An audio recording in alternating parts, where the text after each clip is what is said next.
Let's talk baby gear for sleep. If you've been on Amazon, you know how quickly it can get overwhelming. Crib, bassinet, swaddles, sheets, all the things. So I'm going to take you through an Amazon list that I've created. Some of these products are hits, some of them are misses. I'm going to explain them and you can make decisions on what you want to buy for your baby. Let's dive right into it. All right, we are first going to start off with one that is a no-go for me, and that is the convertible crib. All right, this is a 5-in-1. It can do all the things. Now, as a crib, I don't mind it. The drawer, I don't mind it. That's fine. Even this design of the crib, I don't hate this too much. You're going to need one different rail. That's not the worst, okay? My problem is you start getting here, and then here. All you're using is the old headboard. Why is this helpful? How is this helpful? You're buying a new mattress. You're buying a new bed frame. You're buying everything else. And guess what my babies did to my crib? They went to town teething on it. All right, let me put a clip in right here showing the teeth marks. It's horrible. Okay, so for this version or this version, I say it's a no-go. Don't make their crib into a big bed. Just buy them a separate big bed. Because also, think about it this way. Say they're in this bed from ages, 2 or 3 until 18. You're storing the crib parts, or you're trying to pass down half a crib to somebody. You could maybe give them the mattress, but like the box spring that holds the mattress up, the other sideboards of the crib, it's just going to waste. Also, if you have multiple children, how does this make sense? Keep a crib, put all your babies through that crib, and then keep it for grandkids or just move it along to somebody else as a crib. Do not convert. You're going to end up with extra parts and pieces, and it's silly, and I think it's wasteful because at the end of this piece of furniture's life, you've probably lost all the parts. They're strewn about everywhere, versus a regular crib could live on as a crib. Okay, I hope that makes sense to you. I hate convertible cribs. I think they were wrong in so many ways and so many reasons. Okay, please don't go this route. Please, please, please. And with that, let's go into this crib, which I do recommend this style. I've got a few different reasons why, so stick with me. First of all, it's like barely convertible. All right, the ways it converts, basically you can get a half rail and make it a toddler bed, or take that off and make it like a day bed. Okay, I'm not a huge fan of that, but how many parts and pieces are you storing or losing or moving or anything? That's not so bad. Again, I still think keep your crib for your youngest child and then move subsequent children, like move the older ones up, keep the crib for the baby. Okay, just my opinion. I can live with this one. Another reason that I like this one is I like that all 4 sides of the top are actually the same. I don't like the headboard style, and I'm going to touch on that here in just a second. So for me, this one's a little more affordable, and for me, this one is a winner. Keep your crib as a crib. Now, if you are going the crib route, you're going to need a crib mattress. Okay, that's just plain simple and easy. So threw that on here just as a reminder. Now, if you don't want to do the crib, if you want to do a floor bed or something else, or you co-sleep, that's up to you and that is your business. I'm just talking about the classic baby crib. Okay, so you do you, but if you're doing a crib, you're going to need a mattress. And with that crib and crib mattress, the next logical item is the mattress protector. You are going to want a 2-pack of these. Okay, babies have spit ups, blowouts, and at some point your kid is probably going to get the flu and vomit in their crib. It's so sad. It's just awful. They're terrified. 2 mattress protectors for me are a yes, highly recommend. Add these to your baby registry or go ahead and grab them. All the links for all these things, whether I approve of them or I disapprove of them, will be in the description. Along with that crib, mattress protector, now we are putting on the sheets. I like a basic set of sheets. I like them where they're gender neutral for boys and for girls. There's no reason to get pink sheets and then have a little boy next and you have to go buy new sheets. That is so silly. I personally would say you can live with 2 sheets, but 3 can be nice if your baby is sick. Most of the time for mine, I will take the sheet off and the mattress protector, throw it in the laundry, wash it, and I'll put the same ones back on. I'll leave the clean ones folded up in the dresser. But if they're sick, you can burn through the sheets. Okay, so 2 is the minimum. 3 would be my recommendation. Once you get above that, you're just being wasteful and excessive. Get sheets, get basic ones, and get gender neutral. And then here's another example of sheets. If you really want a pattern, try to find something like this. Boy, girl, it works.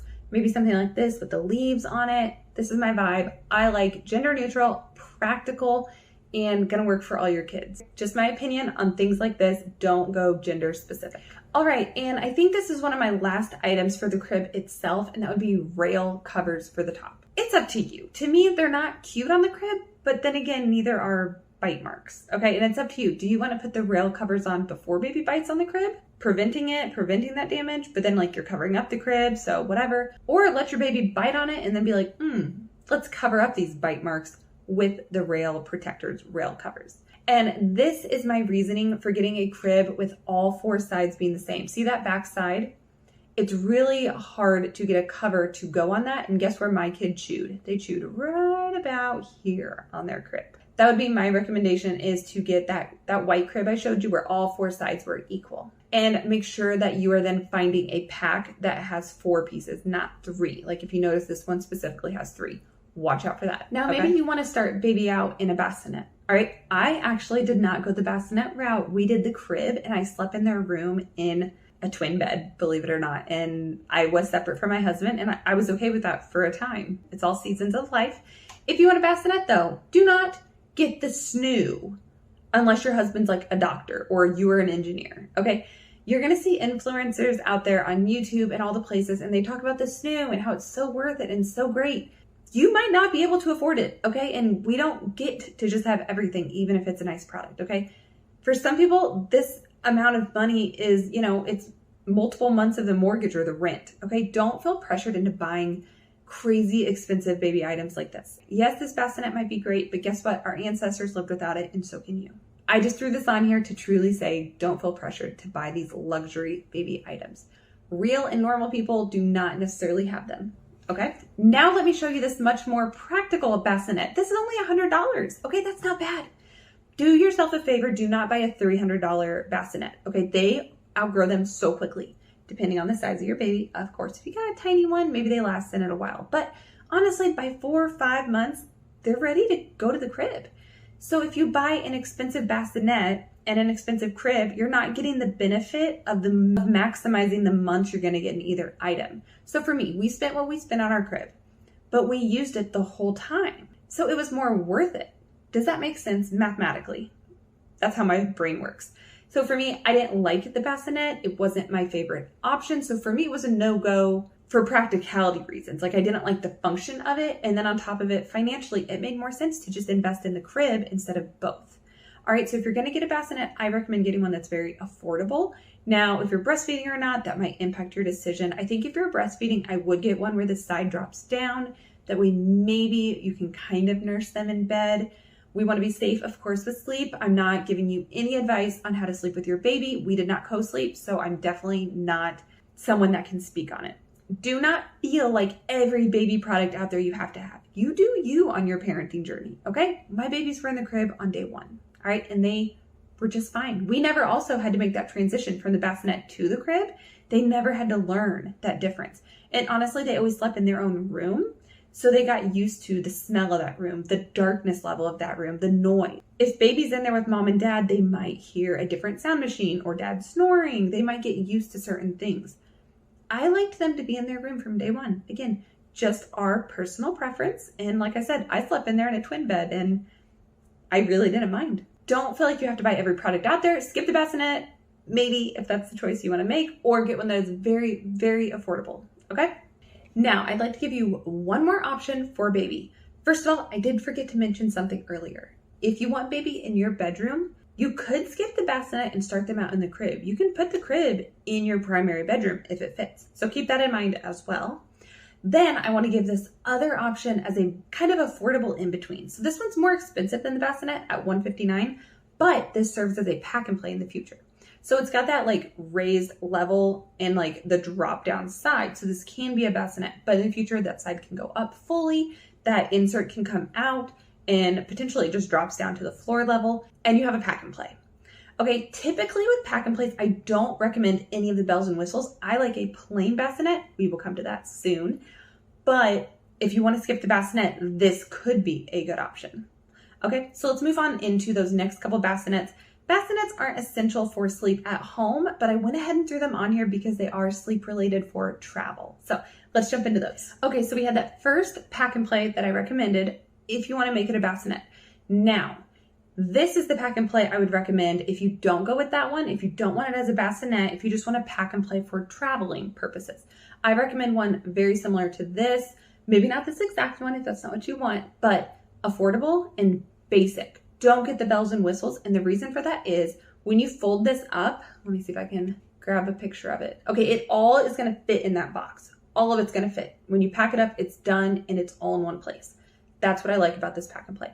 It's kind of like me on the convertible crib. I don't like extra parts and pieces. They're ridiculous to store. Just my opinion.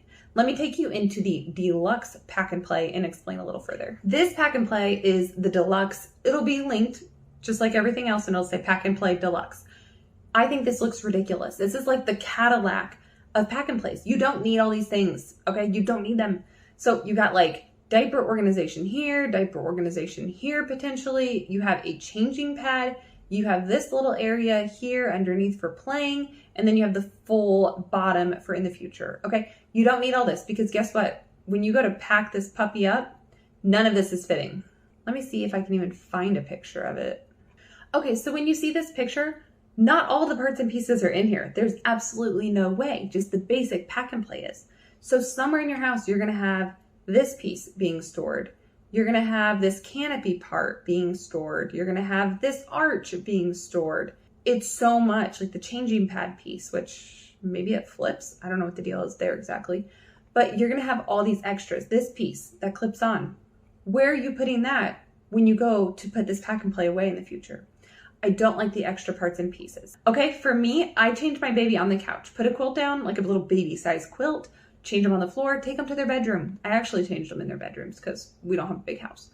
I didn't let them play in something like this. Now, if you have dogs or something, okay, just put them in the regular pack and play, that cheap one that I showed you. I let my babies play on the floor. I put a quilt down and they rolled around and played on the floor. I'm not a fan of things like this. Get the basic one. That's my honest opinion. If you want it as a bassinet, get that one that has a couple components to it. Not all of this. What do you need this canopy for? Are you taking this deluxe thing outside? I highly doubt it. You don't need it. Let them play in other things. Get a bouncer seat. For me, this is such a skip. Now, I do want to mention getting sheets for these things. So you can get a 2-pack of like mini crib or pack and play sheets. Check the measurements. Make sure you're getting ones that match up for what you need because there's bassinets, mini crib, pack and play, crib. Okay, so just be careful on your measurements. Again, I recommend going minimal on the style. These I think are little elephants. No big deal, okay? But watch your measurements and get a couple sheets for those items. For bassinet, you're probably gonna want about 3 because at the age they are, they're gonna spit up a lot. Pack and play, I actually never got real pack and play sheets. We just may do putting like a quilt down or a blanket or whatever, but that's just us. I like to be as minimal as possible. And then here are some bassinet sheets. Again, if you go with one of those bassinet options, try to be as thrifty as possible, probably 3. Oftentimes you're in 2-packs, so maybe you get 4 sheets, okay? You could just do 2. You're gonna be doing that laundry, and that's okay. I do the laundry all the time. You know, if they have one sheet that's dirty, throw it in a load. These are tiny little sheets. It's basically like washing a t-shirt. So not a huge deal, but you definitely wanna make sure you get things that are compatible to what you're buying, okay? So watch those measurements. And then another item that I wanna throw in here is like a lounger. These used to be like the Docatot ones, and they were all the hype. But then people have had a lot of concerns about babies sleeping in them. And, you know, they got rid of bumpers in the crib because of breathing issues. And then this is basically putting a bumper around your baby. I never had one of these, never felt the desire, the need. I did not want to rely on one because most times they are not safe for sleep. My recommendation would be leave it out of your house. Then it can't be tempting for your baby to sleep in it if it is deemed an unsafe environment. So for me, the lounger, the Docatot, they are hard skips. And then finally, I have one large piece of furniture, not a crib, but rocking chair. Now, for some people, this is very much a part of their sleep with baby, so I wanted to include it on here. I did not get a rocking chair. There's the glider ones, there's this style. You can get them, you can skip them, all right? It is completely up to you. If possible, I would try to get one like this that you could put out in your living room or anywhere in the home. I'm not saying this is a bad item. You could read books to your 5-year-old in this chair, and that's a beautiful thing, but you don't have to have it either. My kids don't have large rocking chairs in their rooms. Okay, we don't have this. We don't do this. and my babies survived, okay? I walked around with them, honestly. If I sat, I just sat still. They don't have to be rocked necessarily. So again, don't feel pressured. If you want to skip it, go right ahead. And with that, we are going to move away from the big furniture and talk about what is baby wearing to sleep. I use these as an example of some nice little baby jammies. So for newborns, I like the cuff here on the sleeve. It can fold over if they tend to scratch. If you don't need it, you just flip it up and move it out of the way. I like jammies with footies, and I like jammies with a zipper. If the zipper goes both ways, even better. But for me, I always unzipped it going down, so it wasn't a huge deal. I love some solid colors like this. These would be cute on a boy or a girl. They're very neutral and just beautiful. Don't forget to get some basic jammies. Another option for sleep are these gowns. Okay, typically they're gonna be long sleeve, and then at the bottom, it's just sort of like, I don't know, almost like a mermaid tail. It goes down, it's a gown. Sometimes they are a knot. Sometimes there might be like a cinch type of string, or it's just elastic. The point of this is you can just raise it up, change your diaper, pull it back down. I didn't like these though. They weren't my jam. I felt like your baby could be cold in them. Now it depends. Are you swaddling them on top of this? Depends on what you're doing, but I just felt like their legs were so exposed, and even just like the touching each other and like their feet not having anything on them. Like, I didn't like these. They just didn't feel right to me as a mom. So for me, if I had a baby today, would I get gowns? 100%. I would not. I didn't use them, to be completely honest. So for me, they were a no-go. Next up, we are going to move into swaddles. It is completely up to you if you swaddle your baby. If you don't want to swaddle your baby in any way, shape, or form, skip through a couple minutes and just skip this part, okay? So these are just some basic beginner swaddles. They use Velcro. They're good to go. Realistically, you are not going to swaddle your baby with a blanket, probably, unless you are just like an expert. But overall, this is what you're going to go for, probably as a basic starting point. I recommend trying to find ones that are affordable because swaddles get very expensive. Okay, also go gender neutral on swaddles. There's no need to have boy and girl because, again, they can get very expensive very fast. Another option for swaddling is the Love to Dream Swaddle Up. This is where the arms are going up. Different swaddles come with different options. For some people, they even do like a progression of getting out of the swaddle. So if you're interested in baby having their arms up, this could be a great option. And we're going to kind of work our way towards less and less swaddled, if that makes sense. So let's keep going down the line. Next, we have the zippity zip. So this is like transitioning them out of the swaddle. They're still kind of tight and kind of cocooned, but they also have some freedom of movement. You do not have to follow this progression. I'm just providing it.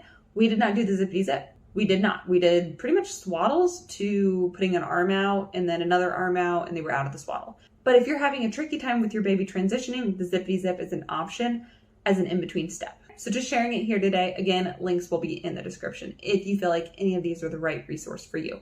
Again, go gender neutral. And further into the progression out of the swaddle is this ollie swaddle. Okay, now, I don't know if I would recommend this one. We did not use it. So the arms can start in and they can kind of like wiggle them out. And maybe that's a good thing for transitioning, but this is $70 for, is it a 3-pack? I hope it's a 3-pack. I don't know if it's actually a 3-pack or if that's just 3 pictures of the same swaddle. If that is one for $70, I really would not recommend giving this a try. That's just too expensive. I would just try the regular swaddle and let them have one arm out, or maybe make it a little bit looser and a little bit like lower to where they can poke their arms out. It's tricky. We want to be safe and we definitely want to do safe sleep practices, but I almost think this is kind of a joke. Like they would wiggle out of it so fast. I don't think it's necessarily bringing them comfort.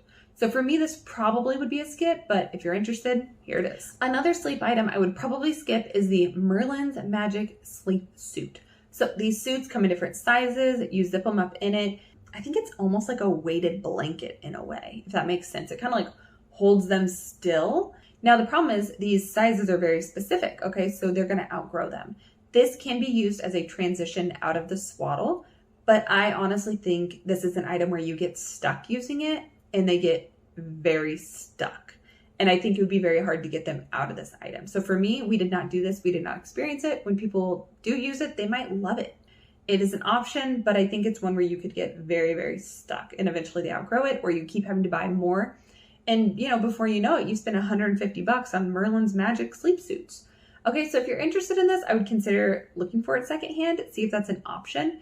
yeah, hopefully you need as few swaddles and sleep items as possible, because like I said, it can get very pricey. Okay, now once baby is done being swaddled, or maybe you skip the swaddle altogether, we have these wearable blankets. Okay, some people call them a sleep sack. You can also call it a wearable blanket. So typically they're a tank top, so they're wearing jammies under it. Basically, it's a way to put an extra layer on them in a safe way. The enclosure of the feet, it's not really for the purpose of swaddling, it's just to keep them warm and cozy.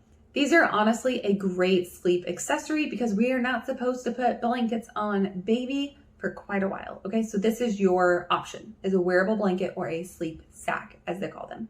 And as always with my recommendations, get gender neutral. Now, I wanted to throw swaddle blankets on here just to sort of burst your bubble. So this style of swaddle blanket, they're like muslin. I have the hardest time saying that. Muslin. They're not stretchy. Okay, these are not stretchy. They're soft, they're thin, they're very breathable, but they're not stretchy. So if you think you're really gonna swaddle baby in this, I wouldn't. I never would have. So I had some of these, and honestly, they didn't serve a very good purpose for me. I would sometimes use them as a nursing cover in a pinch. I would use them as a burp bag. I would use them as a blanket on the floor, but I also had floor blankets. I had burp cloths, and I had nursing covers. I had other items that fulfilled that task better. These were just a jack of all trades, master of none. I honestly don't think you need these, but did I put them to use? Yes, I found ways to put them to use. However, I don't think you're going to be swaddling baby in these. Sorry to burst your bubble, but that's probably not going to happen. Now, when you have hit the time where baby is ready to have a blanket, I like a kind of sturdy blanket. I know that sounds kind of silly, but I don't like a fuzzy one. I don't like a really, really thick one per se. I like the fact that this one's sturdy to where if baby moves it, it moves, not like contours to them or like suffocates their face a little bit. So again, we're waiting till they're safe and they're ready for this. I like a small quilt. All right, 35 by 35. This is not huge. You could go a little bit smaller even if you wanted to, but I don't know, something about that quilted pattern feels good to me and feels safe versus a thick, lush, fluffy blanket. Okay, they're not going to inhale any fuzz or anything like that. All right, so I would say think about what their first blanket is actually going to be. Make sure it is safe and make sure, of course, they're an appropriate age for that blanket. This is for once they have graduated after the sleep sacks or the wearable blanket. And with that, we're moving back into some accessories. So we have the owlet. I did not have an owlet. I can't tell you not to get one though, because gosh darn, if something happened to your baby and you regretted not having this, I can't say that. This is an expensive item. I would say it could give you peace of mind. It could cause you more anxiety, okay? Because this is going to give you some false alarm alerts, probably, where baby's fine. This one is a very personal choice and a very personal decision if you want the owlet on your baby, okay? Do your research, and maybe you can have some family members going together on it as a item on your baby registry, okay? Totally up to you, but at the same time, don't feel pressured to get it. I did not get one, and my babies were just fine, okay? Completely up to you. Let's talk baby monitors. So the VAVA is one that we have, and we are at 5.5 years and it is still working, okay? We had to replace the charging cord because we literally wore the cord out, but our monitor is still working, and we actually have 2 cameras. We added a second camera, so 1 in each child's bedroom. I recommend this one, and I put it on here purely because it has worked for 5.5 years for us, okay? That's why I put it on here, is because this one is something that I have in my home and I do recommend. Now, the reason I don't recommend it doesn't have the split screen. Okay, so we're going to touch on that. Next, one thing to consider with your baby monitor, do you want Wi-Fi or not Wi-Fi? The one we have, which I believe is the same model here, it could be a dated model, it does not have Wi-Fi. So when we have a babysitter, we cannot see that monitor on our phones, okay? We can only see our child through this screen, which is obviously at home and within a radius of the camera. It's a pro-con on worried about hacking or people getting into your baby monitor, but we have no ability to see our children if they're at home with a babysitter. Let me take you into another baby monitor. Okay, so this baby monitor, I just wanted to show here purely because it looks like it comes with 2 cameras and it's got a split screen. I believe there's a line down the center here so you can see both cameras at the same time. That is huge, okay? Our monitor, we have to rotate back between each camera. I highly recommend 2 cameras and a split screen. Even if you're only having 1 baby, this way when you have that second child, you can see both kids, okay? Versus having to buy a second monitor. If you take good care of your monitors, they can last you a while, okay? We don't let our kids play with it. It's not a toy. And like I said, we've gotten over 5 years out of our monitor. So there's an example of 2 different monitors, things to really consider and watch for: multiple cameras, split screen, and do you want it to be Wi-Fi or not? Pretty much everything else is silly and don't worry about it. Okay, keep it simple. This next item is the Hatch, or the Hatch Rest. You can find the Rest Plus, this, that, whatever. So it is a light and a sound machine, okay? We use the light to sort of keep our kids on a routine and a schedule, and then we have a sound with it as well. So in our house at 8 p.m., our kids' lights turn red and the white noise kicks on, and that signifies, hey, it's bedtime, okay? And then in the morning, they turn green at a certain time and the sound goes off, and that means, hey, you can wake up and come out and join the family. It's their alarm clock, okay? It keeps us on a schedule. I love it. I will link a video where I go into much more detail on the Hatch. I also have one on my VAVA baby monitor if you're curious about that as well. Look for links in the description for a lot of these different products, the ones that I literally use in my everyday life. This one is an essential for us, and I'm not one to spend a lot of money on baby gear. I'm really not. I try to be minimal, don't do luxuries, don't do silly products, but I love this one, okay? And I think it's one you can use way into toddlerhood, into even just childhood. And for us, it helped with the transition from crib to big bed as well. Like I said, I will link more info on the Hatch in the description, but for me, this is a win, and it is one that could help your sleep journey with your little one. Now, for sleep on the go, the Hatch makes a portable one as well. You can get it, you can skip it. We do not have this one. What we used as a portable sound machine when we had little ones and they napped and we were in the car or we were at a friend's house with a pack and play, we used an old cell phone. We had the charger, we had the phone, we downloaded a free white noise app and it would still play on the phone. It was amazing. So we had a free portable sound machine via an old cell phone. Honestly, I would say you could find one of these secondhand. There's the Shushers, there's all these different ones out there. Try to save your money, save your friends money, and if you can, skip on this one. Now, another question when it comes to sleep is, are you going to be a passy family? So I will say I was a breastfeeding mama. My kids took a passy. Don't let people tell you it's impossible, that there's confusion. They can do it. But do you want them to do it? Okay, we went through some phases with our babies when they wanted the passy, they needed the passy to sleep, but it would fall out. And they were little, they couldn't put it back in. Oh my gosh, the amount of times we ninja crawled in their room to put the passy back in their mouth. It's awful. They might be fussing and we didn't want to pick them up. We were like, maybe we can get them to go back to sleep. Ninja crawl. Stick your hand through, put that passy in their mouth and pray that they would go back to sleep. Sometimes it worked, sometimes it did not. However, if you are interested in doing pacifiers for sleep, they make glow-in-the-dark passies. Okay, you might like it. You might think it's distracting to baby. Up to you. You do your research, but when it is the middle of the night and they drop it on the floor, it is nice to have a glow-in-the-dark passy to find on the floor and give to them.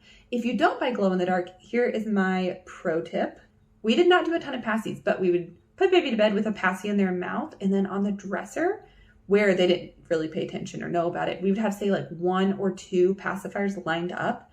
So if I went in there in the dark, I'd look, see if I could find it really quickly, and if I could not, I knew where to grab one off the dresser. So those are a couple tips I have for you. If you are a passy family, it can be rough when they're little. All right, so choose wisely. And then one more item I wanted to throw on here is just a sleep book. We did not read The Happy Sleeper. I'm not recommending this book, but you know, people will find different books that they recommend and they want to get. You can order it off Amazon, right? No, go to your local library and get the book. You don't need to own this. That's silly, okay? Go get it for free at the library or check Goodwill. Because you know, people buy these books and then they're passing them along. It's not something you keep on your bookshelf for 20 years, okay? So check Goodwill and check the library. There is no need to put this on your baby registry, all right? Let's cut back on the consumerism a little bit. So there are so many sleep products on the market. I hope you took away from this that you don't need them all, right? You really, really don't. Your baby just needs you. They need to be fed, they need to be warm, and they need to be loved. Okay, so let's minimize on our baby gear. Comment any items that you think are absolute must-haves or absolute skips. Let's help some new mamas out and give them advice and love and encouragement. And if you are working on your baby registry, check out some more on this channel to help you get ready for baby, okay? I will see you in one of those next videos. In the meantime, go ahead and subscribe so you can stay up to date on my mom tips and advice. Until then, have a great day.